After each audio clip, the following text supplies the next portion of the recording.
Hey again. So I'm back. And I have a question for you. Have you ever found yourself feeling like you aren't living up to your full potential? You find yourself doing all the work, trying all the habits, watching all the free webinars, and still asking yourself, why am I not Oprah? Maybe not, but I find myself in a similar state. I never ask myself why I'm not Oprah because she's Oprah, but knowing who I am at my core and knowing my potential, I have vast potential inside of me. I know I'm capable of achieving great things in this lifetime. And yet, when I look at my resume, when I look at some of the things I'm accomplishing, and I do take time to celebrate where I am in my journey, I still have this feeling like there is more inside me. There's more I can give. There's more I can be doing. Oftentimes, this can lead to feelings of anxiety or guilt or pressure or just frustration, impatience. I find that people who've made it do this exercise where they give their younger selves advice, and oftentimes that advice is to relax, is to not worry, is, generally that you will be fine and things will work out. I was actually watching a video earlier today, a similar one I'd watched before, but a video that Oprah had created where she wrote this beautiful letter to her 20-year-old self. And she was writing this letter talking about when she first took her very first job at the TV station, how nervous she was. It was just a beautiful letter telling herself that you're beautiful, that you'll be fine, all is divine, keep your faith in God, and you have no idea where your life will go.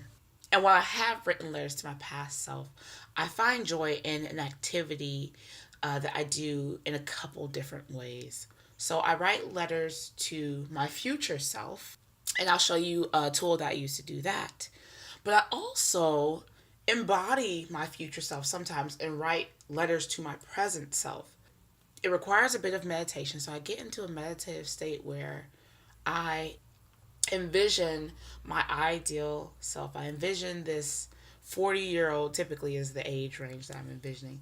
This 40-year-old, very graceful, sophisticated, intelligent, humorous, Claire Huxtable style Brandi. It's not that I'm picturing the wealth and the career success. I'm just picturing the confidence, the personality, the attributes, as well as the compassion, just the level of myself that I know I can be. I imagine that person and I envision myself stepping into that. So looking at myself now, looking at who I am, not necessarily am to be, but how I grow into myself, embrace who I am at my core, and then I open my eyes as that person and I begin to write. Here's an example of a note to my 27-year-old self written from my 57-year-old self that was written in December of 2015. Brandi, girl, I wish I could give you a sneak peek of what's beyond your 28th year of life. Your vision boards and envisionings couldn't have even prepared you for the amazing growth, change, and life you'll experience then. Today is December 10th, 2045. You are 57 years old and in your third wave of huge success. The kids have been off to college and back. Don is 62, and the word old isn't even in your lexicon. One thing you couldn't have imagined is how much you'd enjoy spending your life with Donovan and your little pooch. Life is amazing. Sit tight, girl. Stay open and keep dreaming. It's leading somewhere amazing.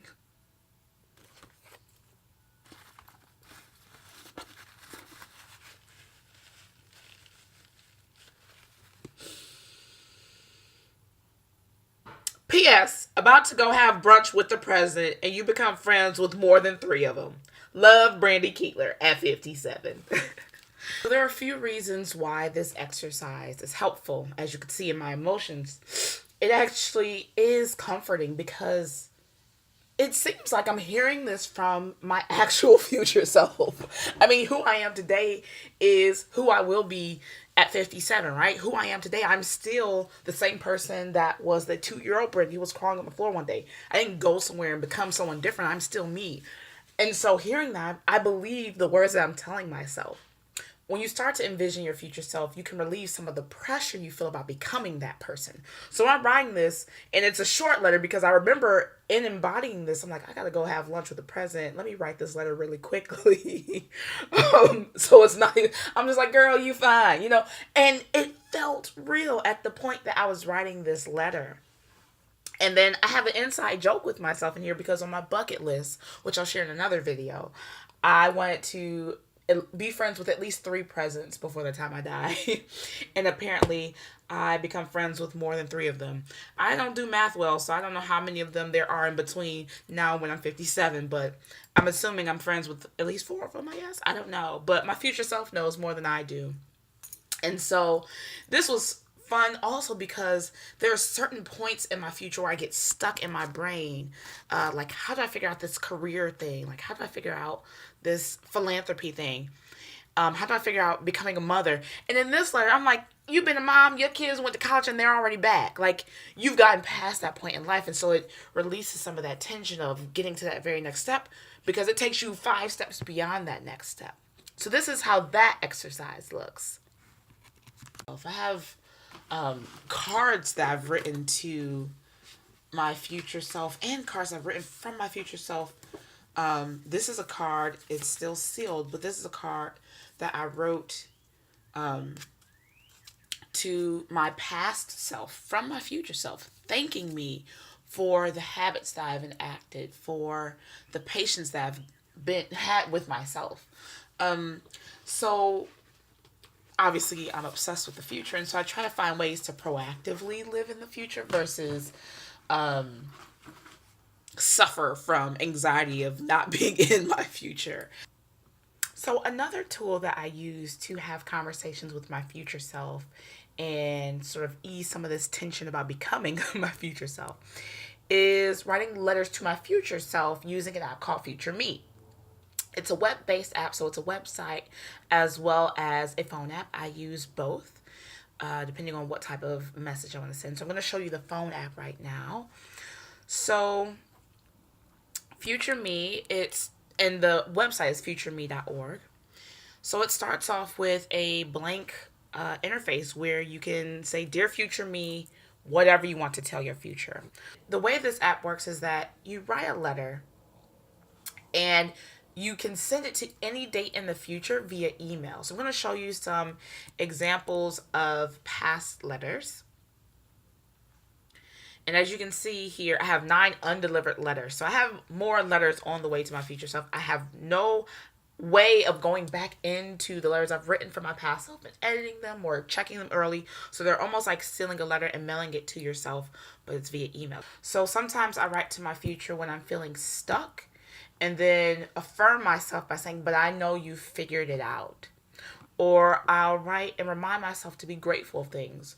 Or I'll write and make promises to my future self. Like, I know that you want to be healthy, which is why even though I'm struggling with my journey right now, I'm going to take these steps because I love you that much. And so in having these conversations with my future self, I'm getting in to the space where I can be active about my future versus frustrated or passive or overly contemplative. I get out of my head, I take some action by writing, and then I go off of the app and actually do some of the things I write to my future self about. So I'm going to read a letter that I wrote from, March 20th of 2015 to spring of last year to myself. I said, Hey Brandi, it's your past self again. Today I'm a bit under the weather. Our body is fighting off some nasty bug from South by Southwest. I hope this letter reaches you on a day when you are well and reminds you to be grateful for a fully functioning body and immune system. Love ya, yourself, Brandi. I write letters to my future self encouraging me to take risks and try different things. So back in 2011, I wrote a letter to myself for 2014, and I just said, this is you. I saw this random thing on a website and thought I'd email you today and remind you that no matter what you are going through, you are intelligent, beautiful, and worth happiness. You are part of a beautiful system, not a victim of an ugly one.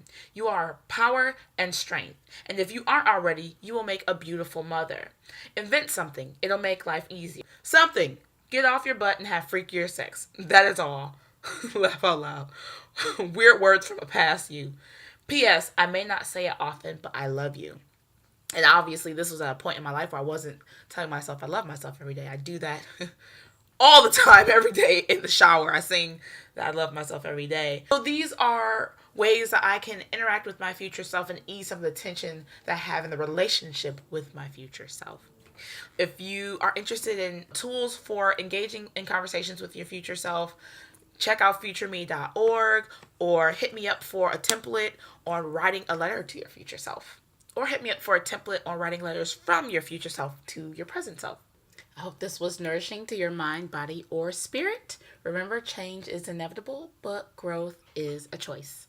This is Brandi, and I'll talk to you later. Bye.